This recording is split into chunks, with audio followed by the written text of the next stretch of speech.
First Sunday of Lent. Jesus was tempted in every way that you are, but he did not sin.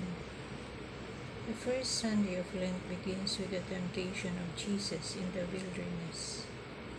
It sets the tone for our spiritual itinerary of repentance and conversion from sin. The Gospel presents Jesus as human like us, but he did not succumb to sin.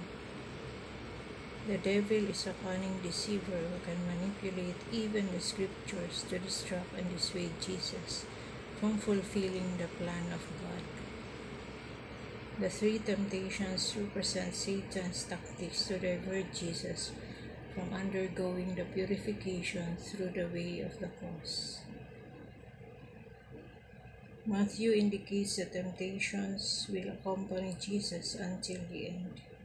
Likewise, temptations will be part of our journey in following Jesus. So we must remain always sober and vigilant, as Peter forewarns us. Your opponent, the devil, is prowling around like a roaring lion, looking for someone to devour. Resist him steadfast in faith. Please like and subscribe.